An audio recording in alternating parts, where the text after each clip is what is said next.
Linguistic intelligence.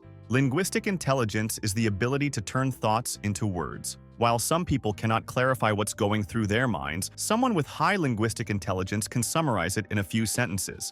And they do this not just to explain but to express it impressively. These people see language not merely as a tool, but as the primary ground for thinking. They express themselves by writing, speaking, or sometimes simply by choosing the right word. Their speech is fluent and their writing is organized. When they tell a story, they draw the listener in. Sometimes, as a teacher, they simplify a lesson. Sometimes, as a lawyer, they clarify an argument.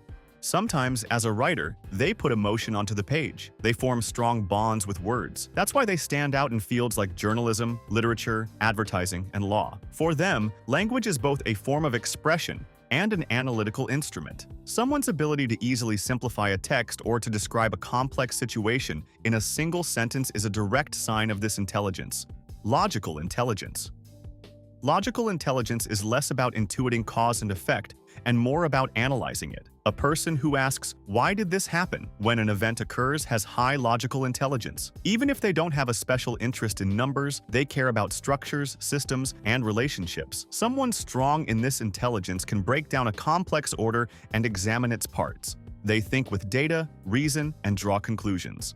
When solving a problem, they proceed step by step, not randomly. For this reason, fields such as engineering, programming, finance, and scientific research become natural career areas for them. If you've wondered why someone always carried a calculator as a child or thinks of everyday planning as if drawing a graph, the answer may lie here. Logical intelligence is not just mathematics. It's a tendency to place the world into a rational order. These people cannot rest until they understand how something works. Visual intelligence. Visual intelligence is the ability to visualize something in the mind. These people think in images, not in a sentence. They immediately envision what you describe. They understand direction when they look at a map. They rotate an object in their mind before turning it physically. This skill does not only mean drawing or painting. An architect first building a structure in their mind as they design it. A pilot forming a three-dimensional flight path in their head. A designer forming a visual idea before putting it on the page. All relate to this intelligence.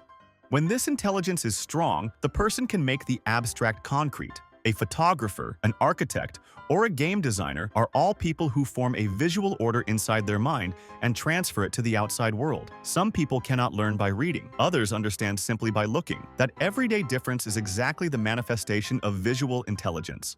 Musical intelligence.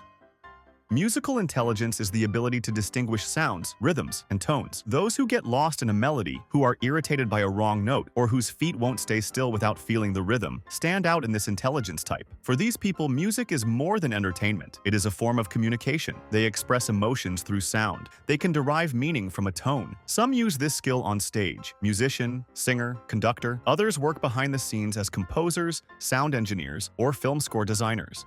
Their common point is that they don't just hear music, they feel it. Recognizing a note in the first second of a song, memorizing a melody in one hearing, or sensing the tonal qualities of an instrument at a touch. This is not a casual interest but a cognitive skill called musical intelligence. Bodily intelligence. Bodily intelligence is the expression of thought through movement. Some people cannot say how they feel, yet their body language says everything. For them, the body is not only a carrier, but a means of expression. A person with this intelligence works with their hands, muscles, and reflexes. Movement is not effort, but natural to them.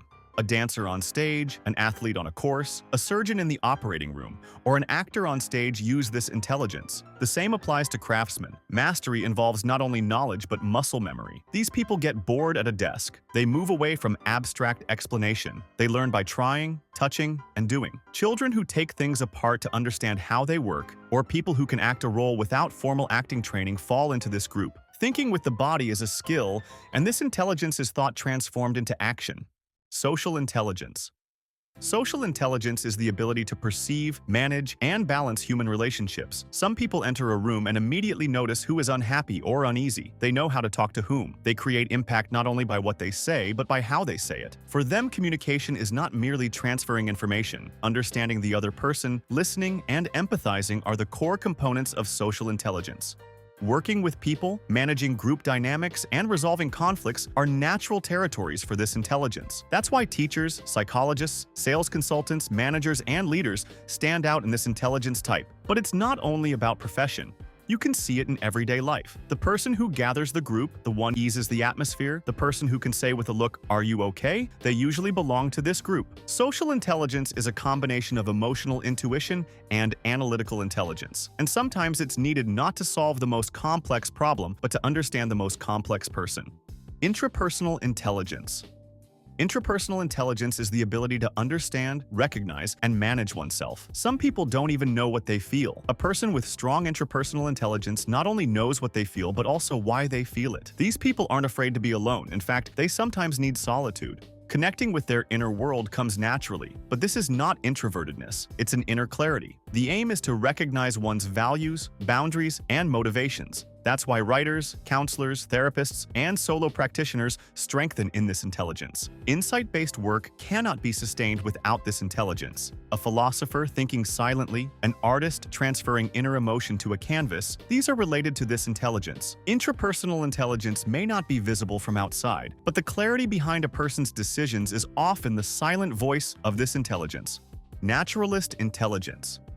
Naturalist intelligence is the ability to recognize, classify, and relate living things, the environment, and nature. Some people can identify a bird by its call or know the growth conditions of a plant at a glance. This is not a hobby, it is a cognitive ability. Individuals strong in naturalist intelligence are in harmony with nature. They observe and pay attention to details. They notice patterns in nature. The sensitivity a biologist uses when observing in a lab, a farmer's ability to read the soil, a veterinarian's perception of animal behavior, all connect to this intelligence. These people approach nature not just with love but with understanding. Ecology, environmental sciences, agriculture, and animal health are fields to which they are instinctively drawn. In modern urban life, this intelligence can sometimes atrophy, but every encounter with nature can rekindle it. Existential intelligence.